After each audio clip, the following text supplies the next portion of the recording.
Hey everyone, so today we are going to go over how to auto-generate route tickets. Now this process is going to be very important to you if you are a landscaping company or a pool company and you bill your customers on a per service basis and you're not using the mobile application. If you are using our mobile application, your guys out in the field, they'll be creating route tickets. Those route tickets will then sync back into the desktop software, so it will not be required to then auto-generate route tickets. Again, this only needs to be done if you're not using the mobile app.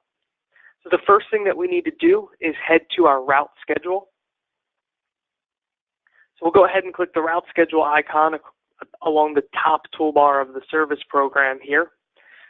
And as you can see, I have some stops on my schedule. So I have 2 weekly stops, one for R1, one for R2, and then one is on May 6th, which is a Monday, and the other is on May 7th, which is a Tuesday. Now what's important to point out here is that for today's example, you can see I don't have a lot of information, but if I was a larger company, I could have an entire week's worth of stops. The process is going to be the same for auto-generating route tickets. Now, typically, you will auto-generate route tickets on a weekly basis. And you can do that in advance, meaning at the beginning of the week, or in the rears at the end of the week. There's no right or wrong way to handle when you're going to be generating your route tickets. You'll have to figure out internally which method works for you or works best for you, but both methods will work. So you can do it at the beginning of the week, you can do it at the end of the week. Now, what is important to point out is we can only generate tickets for the date range that we have stops on the schedule for. So as you can see, on my route schedule here, I have stops for the 6th of May and the 7th of May, which means when I generate tickets, I'll be generating tickets for the 6th of May and the 7th of May. I can't generate tickets from 2 weeks ago because I don't have stops on my schedule with dates from 2 weeks ago. So I do need to point that out. Now, in order to generate route tickets, in addition to having the route schedule set up, you also have to have your pricing set up. So if I double-click a customer's name and head to the pricing tab, we should see some information here. And in a previous video, and if you guys need more information on how to set up pricing, you can refer to that prior video. It'll give you some more information on how you can add pricing or customer-specific pricing to the customer detail tab. But I just wanted to point out that we can verify that for this 491 Hemlock Boulevard, I have a weekly service line item. We're charging $30 per service. It's also tied to our weekly frequency, and our invoice quantity is 1. And when we auto-generate our route tickets, it will inherit this pricing. So this time I've verified that my dates are correct on the route schedule. My pricing is set up. All I need to do is click Route Info. And then on this submenu, we're going to select the second to last option here that says Auto-Generate Route Tickets. We'll go ahead and click that button right there. And now we just need to input a date range. So again, this is typically done on a weekly basis, but you could do it every day. There's no right or wrong way for generating route tickets.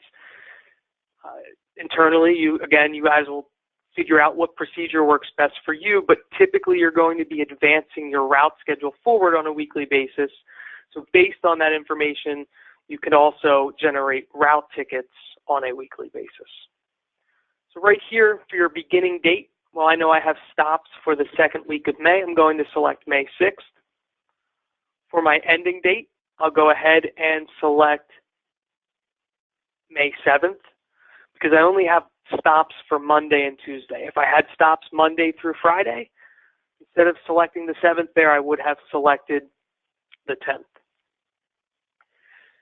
This third field says select route. So you can be specific and select a route that you would need to generate tickets for. If you do not select a route, it will then encompass all routes, which is what I want for this example. I have a I have a stop for Route 1 on my schedule and a stop for Route 2 on my schedule. I want to generate tickets for all routes within this date range. You could also generate a ticket for a specific customer. But again, if we leave that blank, it will encompass all of our customers. Same thing with zones. This is very uncommon, but you do have the ability to generate tickets for a specific zone. The next thing that we want to pay attention to is this option right here that says include customer pricing items. We want to make sure that this bubble is filled in so that when the ticket is generated, it includes the pricing that we had set up. So once we have our parameters in place here, we can go ahead and click the Generate Tickets button. It's going to ask us if we'd like to create route tickets. We're going to select yes. We'll give the system a moment here to do its thing. It now says complete. We can click OK. The next button here says View Tickets. So we can go ahead and click View Tickets. And as you can see, we have 2 tickets here, one for May 7th, one for May 6th. For the 2 customers that I had on the route schedule, 491 Hemlock Boulevard and 10555 Malilia Drive. Now over here in this order column, that is the ticket number. And if I were to double click that ticket number, that will open up the route ticket that was generated. If I click on the Line Items tab, as you can see, it inherited our weekly service line item. So for 491 Hemlock Boulevard, we're charging $30 for that weekly service. If I open up the other ticket that I generated and head to the Line Items tab, you can see that we're charging this customer $25 for their service. Now in a later video, we'll talk about how to then bill for this because there are a few different scenarios. From a billing perspective, maybe you bill at the end of the month, maybe you bill at the end of the week. So definitely tune in for the next video. If you're watching this training tutorial, you'll probably have a link to that as well that will explain how to then bill these route tickets over to QuickBooks. Before we get finished with today's video, I do want to explain the importance of getting into the habit of using this process. So once we've generated our tickets, and again, we may have done that at the beginning of the week, or we may have done that at the end of the week, we know that next week we are going to have to generate tickets again. So if we head back to our route schedule, and in a previous video, I explained how to advance your route schedule forward, but at the end of the week, someone is going to post your route schedule forward, maybe you yourself. So you'll go ahead and select May 6th, and then we'll select May 10th because I have stops between the 6th and the 10th. We'll go ahead and click Post Route, and then we'll click Yes to post the route schedule forward. We'll select No to reset suspended stops.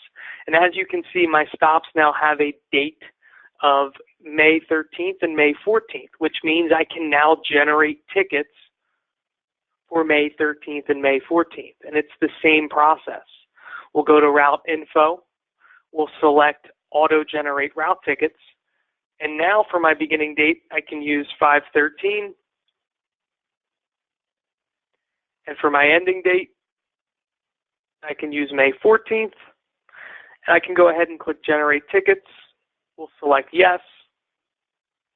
And now when I click View Tickets, I should see a ticket for the 13th and the 14th for those customers as well. So this is going to be part of your weekly routine.